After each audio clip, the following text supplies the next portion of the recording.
د خبرونو سرټکی مو د امریکا ډالر د طالبانو په جیب کې سیګار وایي چې د امریکا متحده ایالاتو د مرستو یو لویه برخه د طالبانو جیب ته تللې ده.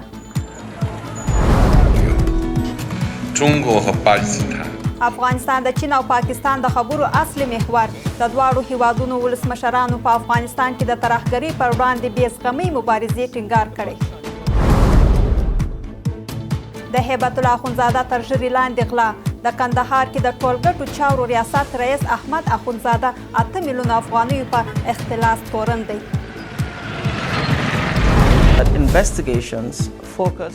او د جزا نړیوالې محکمې او د ټرمپ ترمنځ نادري دغې محکمې د ډونالډ ټرمپ لخوا پر خپلو کارکوونکو لګول شوي بندیزونه غندلي دي. نن جمعه 19 د سلواغې چې برابریږي 2 د فبروري 2 بشپړه خبرونه. زه سادیه طاهر یم.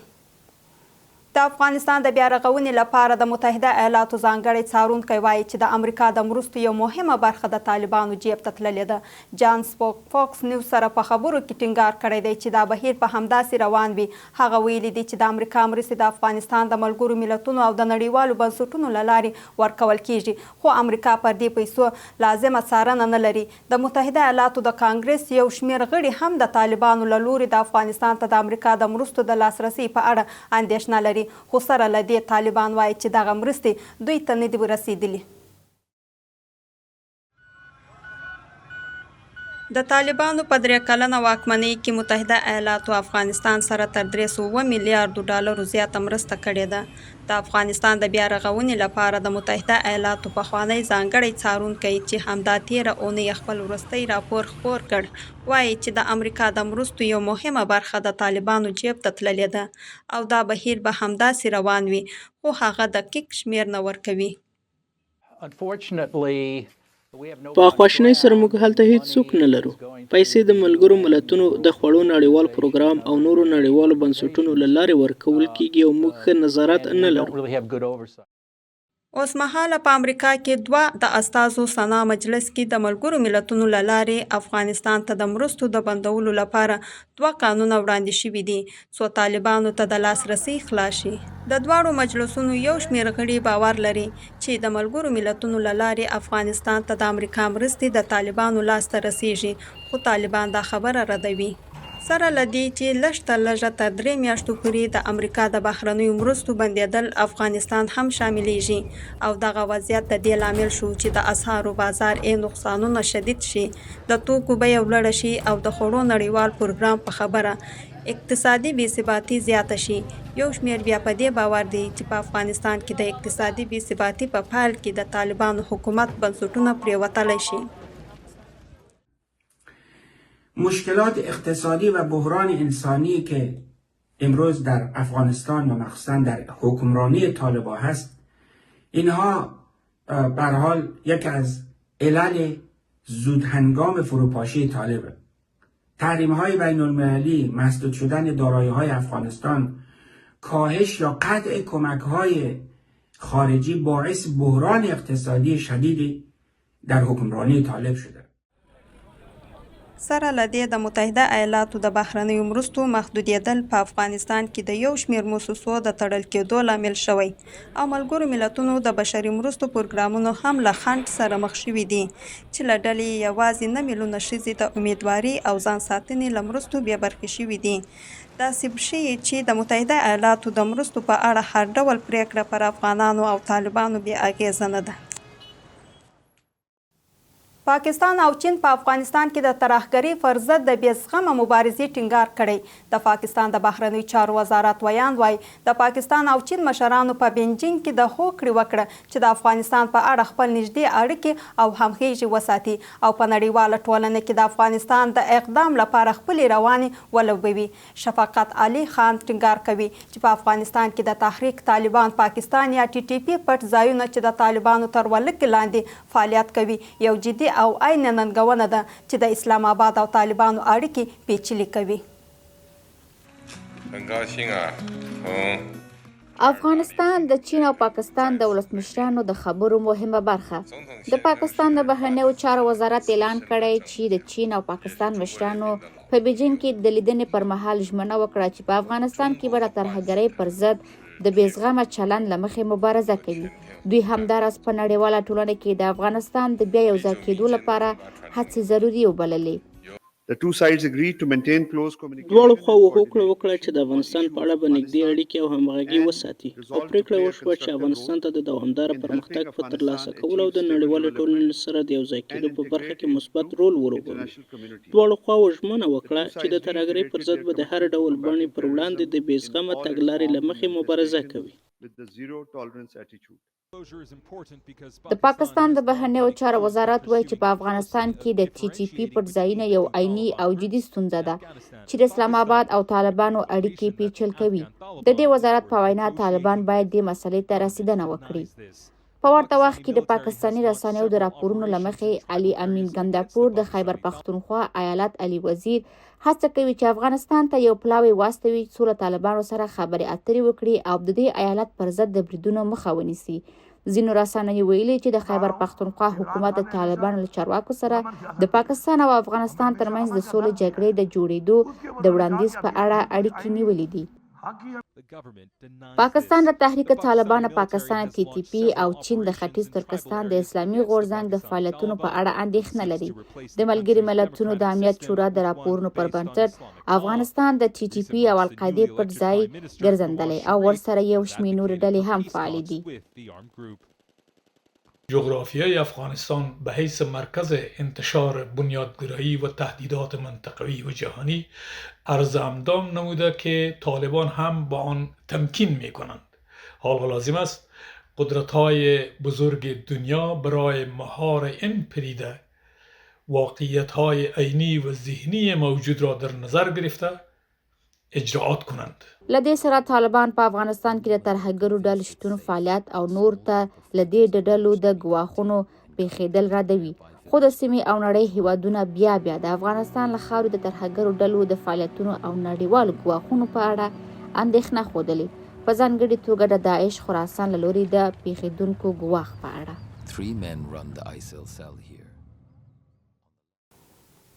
په کندهار کې د طالبانو یو چارواکی د 8 میلیونه افغانیو په اختلاف تورن شوی دی.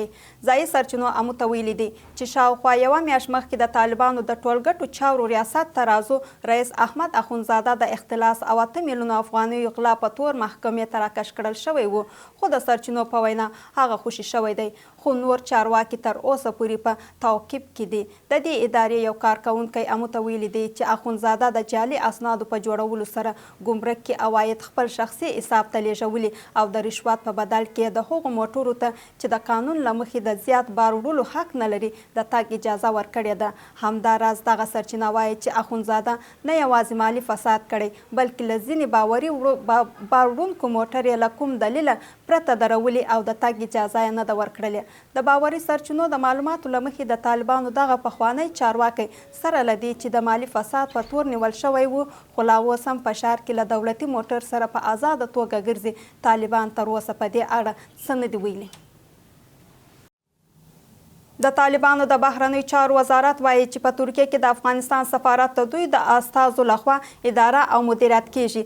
د دې وزارت دریم سیاسي رئیس په ټینګار ویلي دی چې د یاد سفارت د ټولو خدماتو په د طالبانو د استازو له لوري افغان اتباعو ته وړاندې کیږي. خو په انقره کې د افغانستان سفارت په یو اعلامیه کې ویلي چې دغه سفارت په رسمي ډول د ترکیه د بهرنیو چارو وزارت ته سپارلی دی. د ترکیه د بهرنیو چارو وزارت تر اوسه د افغانستان د سفارت د تسلیمي یا د طالبانو ته د سپارلو په اړه څه نه دي ویلي.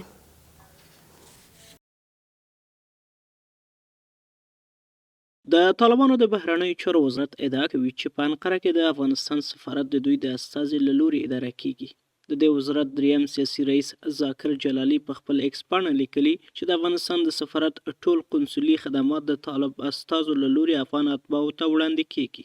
خو په ترکیه کې د افغانستان سفارت په یو اعلامیه کې ویلي چې د طالبانو د بهرنیو چارو وزارت له ناکامو هڅو وروسته چې غوښتل یې دا سفارت د طالبانو اساسو ته وسپاري یا د ډیپلوماټیک دفتر یې د ترکیه د بهرنیو چارو وزارت ته سپارلی دی. په دې اعلامیه کې راغلي چې د طالبانو د زیات فشار په پایله کې د ترکیه د بهرنیو چارو وزارت د جمهوریت د دورې د سفیر او یو شمېر ډیپلوماټانو ماموریت ختم کړی دی.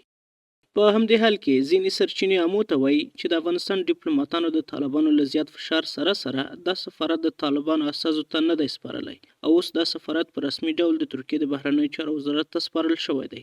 سرچینې زیاتوي چې د ترکیه د بهرنیو چارو وزارت د فبرورۍ په 3 په یو رسمي لیک کې د یاد سفارت د بندېدو غوښتنه هم کړې وه. در شک نیست که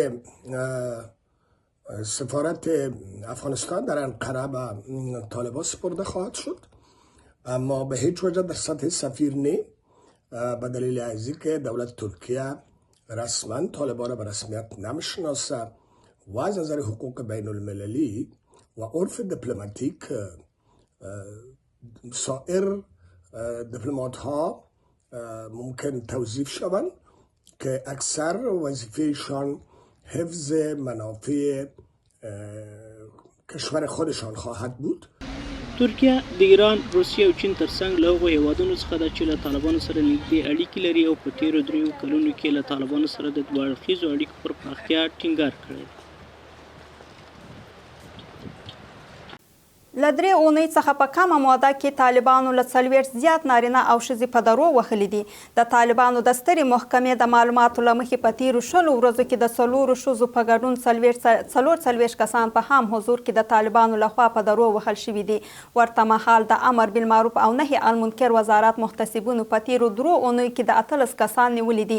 طالبانو دغه کړنې د هیواد د اوسیدونکو له غبرګونو سره مخ شوي او ویلي دي چې دا کړنې غیر انساني دي.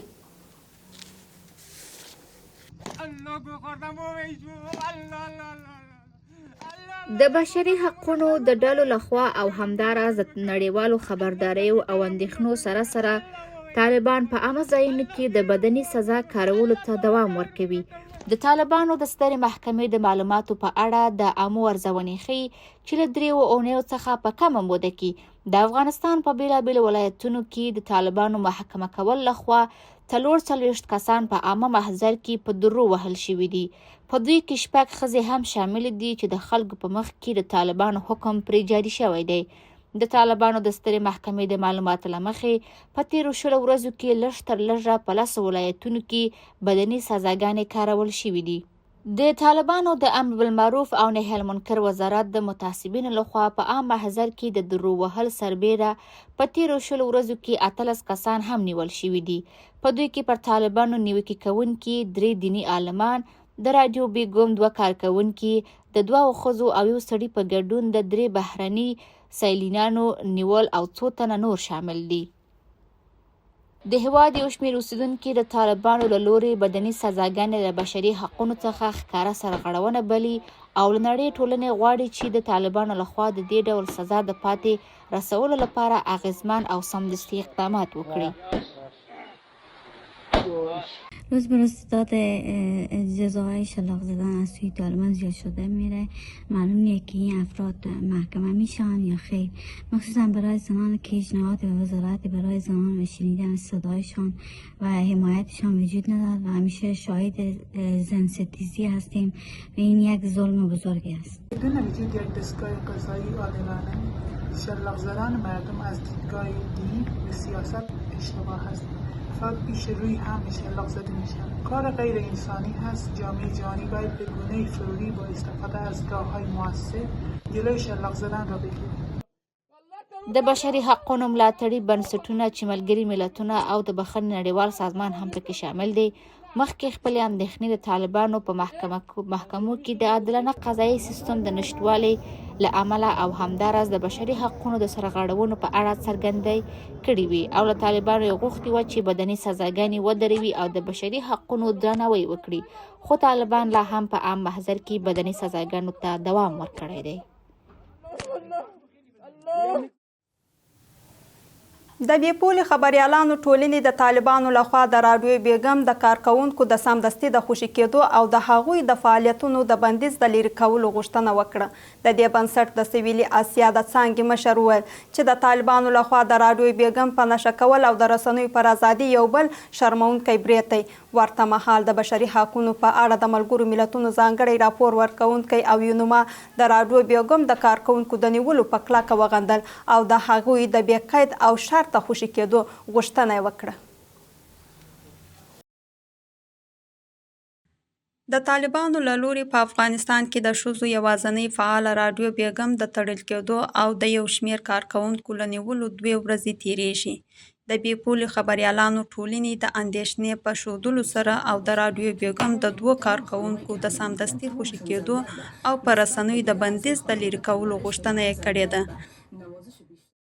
دې بنسټ ویلي چې طالبانو دا عمل یو شرمونکی برید او د رسنیو د ځپلو لپاره د یو پراخې پالیسۍ یو برخه ده. په ورته وخت کې په افغانستان کې د ملګرو ملتونو مرستندویه دفتر یا یونما د طالبانو دې کړنې په اړه اندېښنه څرګنده کړې او ویلي چې د بیګم راډیو د نیولو شوو کارکوونکو ځای نامعلومه دی او د بیان د ازادۍ د کارولو له امله د دوی د نیول کېدو د اندېښنې وړ دي. یونما د راډیو بیګم د کارکوونکو د سمدستي خوشي کېدو غوښتنه کړې ده. د افغانستان لپاره د بشري حقونو په اړه د ملګرو ملتونو ځانګړی راپور ورکوونکی ریچارډ پینیټ دا ډول نیول خپلسري بللې او د بیګم راډیو د کارکوونکو د بې قید او شرط خوشي کېدو غوښتنه یې کړې ده. نوموړي پر خپل ایکس پاڼه لیکلي چې د خبریالانو او د رسنیو کارکوونکو نیول کېدل خاندي. در 39 سال گذشته بسته شدن رسانه‌ها، تهدید ژورنالیستان، خبرنگاران، مسئولین رسانه‌ها به یک عمل روزمره تبدیل شده و متاسفانه جامعه رسانه‌ای افغانستان سخت ناراض و سخت مایوس است. نه چوکات وجود داره، نه مرجع وجود داره و نه دستگاه‌های وجود داره که مراجعه کنه و به حل مشکل کنه. رسانه‌ها در افغانستان کارش متوقف شود و خبرنگارها از اطلاع رسانی دلسرد شود. ما از نیروهای دخیل در این زمینه تقاضامندیم که هرچی بیشتر برای حمایت از رسانه‌ها در افغانستان تلاش کنند و آزادی بیان در افغانستان حفظ کنند تا بتونه این کار باعث تقویت روابط دولت با مردم شود و مردم بتونه خود را در آینه آزادی بیان احساس بکنند. د رسنیو 2 نور کارکوونکي اوسمهاله د طالبانو په زندانو کې بندیان دي. مهدي انصاري چې د طالبانو ضد رسنیو سره د همکاري په تور په 18 میاشتو بند محکوم شوی او سید رحیم سیدي فلم جوړونکی او د تلویزیوني خپرونو جوړونکو بیان په 3 کلونو بند محکوم شوی.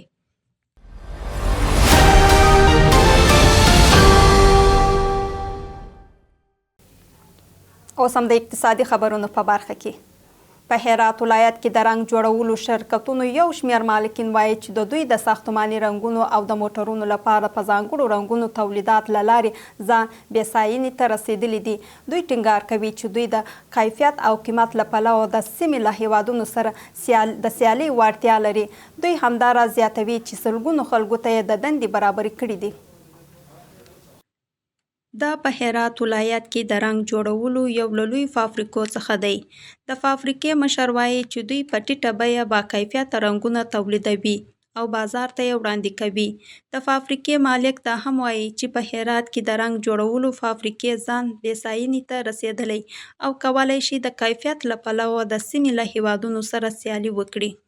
با معیارها و استانداردهای جهانی تولید میکنه و خوشبختانه که ما میتونیم بگیم از قیمت هم از کیفیت رقابت میکنیم. په ورته وخت کې یو شمېر متشبثین وایي چې دوی سلګونو کسانو ته د کار زمینه برابره کړې ده. 400 نفر مصروف کار ساختیم ما، مستقیم و غیر مستقیم. بلخوا په هرات کې د طالبانو د اطلاعات او کلتور ریاست رئیس احمد الله متقي وویل چې تولیدي شرکتونه توانېدلي خلکو ته دندې برابرې کړي او خپل کیفیت ښه کړي. او دا کار کو تر څو ټول افغانان له خپلو وسایلو او له خپلو صنایعو نه استفاده وکړي. هرات د هیواد یو له صنعتي ولایتو څخه دی چیرې چې سلګونو صنعتي شرکتونه په مختلفو سکتورو لکه غیر الکولي نوشابو او همداراز د ودانیو او موټرو د رنګولو په برخه کې په لویه کچه تولیدات کوي.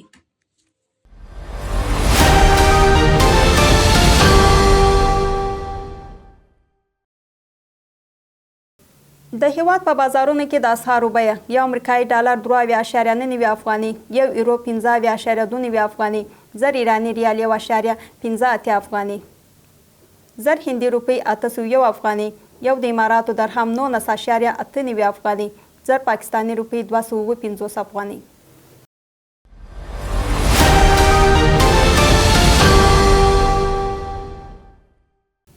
اوس هم د بهرني خبرونو په برخه کې د جزا نړیوالې محکمې د ټرمپ لخوا د دغه ادارې پر کارکوونکو باندې د لګول شوو بندیزونو غندنه کړې او دا یې د خپلې قضایي خپلواکۍ په وړاندې برید بللی دی. دغه بریدونه د متحده ایالاتو ولسمشر ډونالډ ټرمپ لخوا د اسرایلو لومړي وزیر بنیامین نتانیاهو د نیولو د حکم د ځواب کې لګول شوي دي. دغه فرمان هغه مهال صادر شوی چې نتانیاهو د واشنګټن په سفر کې و.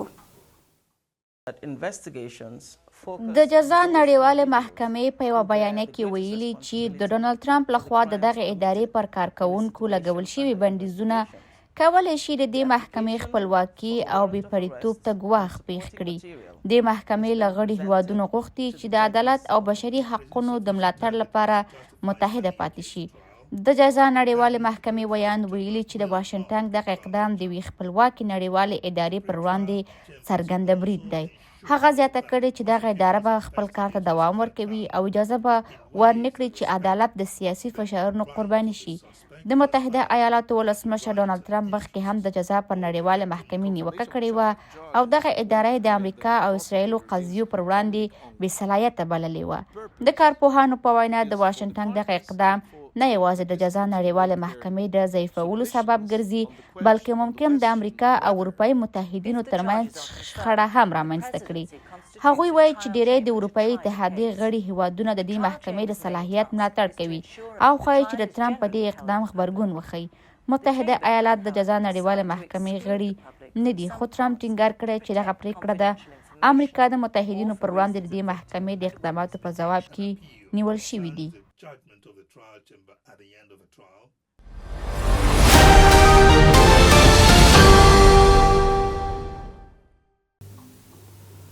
اوس هم د لوبو په نړۍ کې